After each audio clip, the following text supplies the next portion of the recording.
technically the point of realization of adulthood is that no one actually knows what you should do more than you do. I mean, it's a horrible realization, because what the hell do you know? It's a terrible realization, and people will often pick slavery, permanent slavery, to the spirit of the Great Father, let's say, over that realization, and it's completely understandable. But the problem with it is that there's more to you than you think. So if you continue to hide behind that figure, then you never have a chance to understand that there's more to you than you think, far more to you than you think. I want you to think about who you have to be. Because who you've been, Einstein said, the thinking that has brought me this far has created some problems that this thinking can't solve. That in order for this to be an explosive year for you, in order for your business to grow by leaps and bounds, you have to be a different person.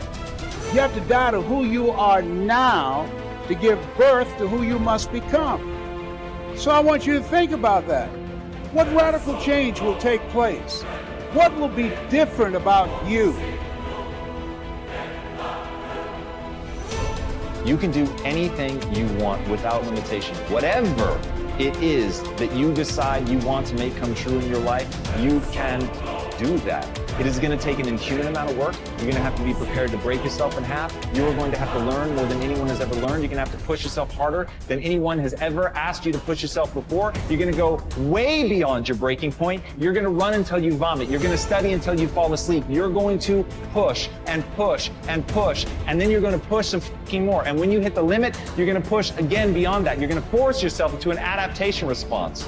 And why? Because as Malcolm X said, the future belongs to those who prepare for it today.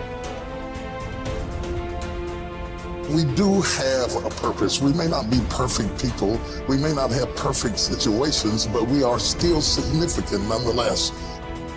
And we have been blessed with a rich body of emotions. We have emotions. We're not like roses or plants or bushes that have life without feeling. We have feelings, and when we use them properly, they are very effective in motivating you toward your destiny.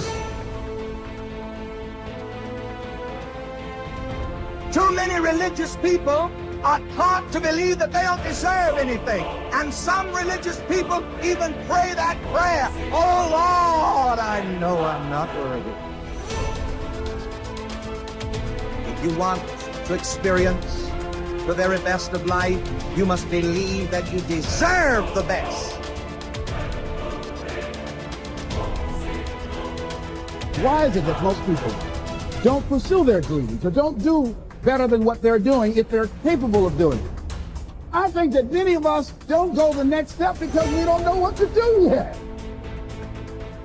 And I say that the reason that we don't even explore the possibility of what to do is because subconsciously we don't believe that it can happen for us, and we don't believe that we deserve it. I'm saying that you've got to make some conscious effort to begin to work to develop you. Get the action habit.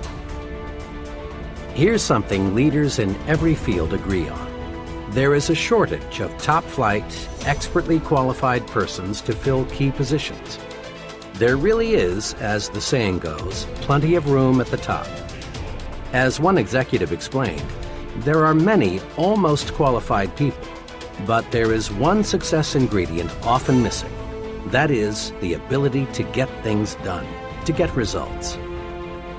Every big job, whether it be operating a business, high-level selling, in science, the military, or the government, requires a man who thinks action.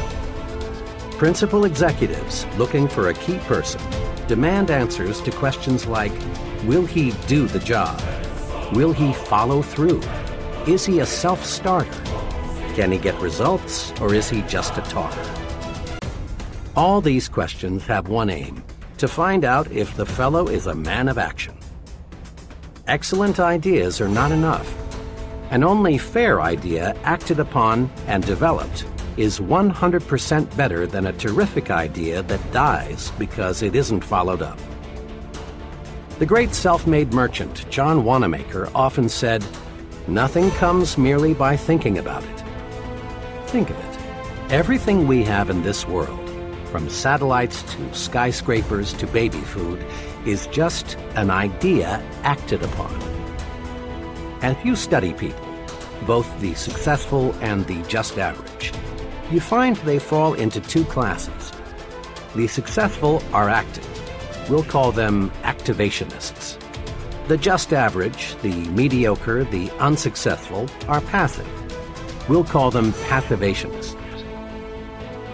We can discover a success principle by studying both groups. Mr. Activationist is a doer.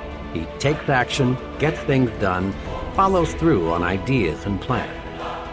Mr. Passivationist is a don'ter. He postpones doing things until he has proved he shouldn't or can't do them, or until it's too late. The difference between Mr. Activationist and Mr. Passivationist shows through in countless little ways. Mr. Activationist plans a vacation. He takes it. Mr. Passivationist plans a vacation, but he postpones it until next year. Mr. A decides he should attend church regularly. He does. Mr. P thinks it's a good idea to go to church regularly too, but he finds ways to postpone acquiring this new habit. Mr. A feels that he should drop a note to someone he knows to congratulate him on some achievement. He writes the note. Under the same circumstances, Mr. P finds a good reason to put off writing the note, and it never gets written. The difference shows up in big things, too. Mr. A wants to go into business for himself. He does. Mr. P also wants to go into business for himself, but he discovers just in the nick of time a good reason why he had better not. Mr. A, age 40, decides he wants to take up a new line of work. He does. The same idea occurs to Mr. P, but he debates himself out of doing anything about it. The difference between Messrs. Activationist and Passivationist shows through in all forms of behavior. Mr. A gets the things done he wants done, and as byproducts he gains confidence, a feeling of inner security, self-reliance, and more income. Mr. P doesn't get the things done he wants done because he won't act. As byproducts, he loses confidence in himself, destroys his self-reliance, lives in mediocrity. Mr. Activationist does. Mr. Passivationist is going to do, but doesn't. Everyone wants to be an activationist. So, let's get the action habit.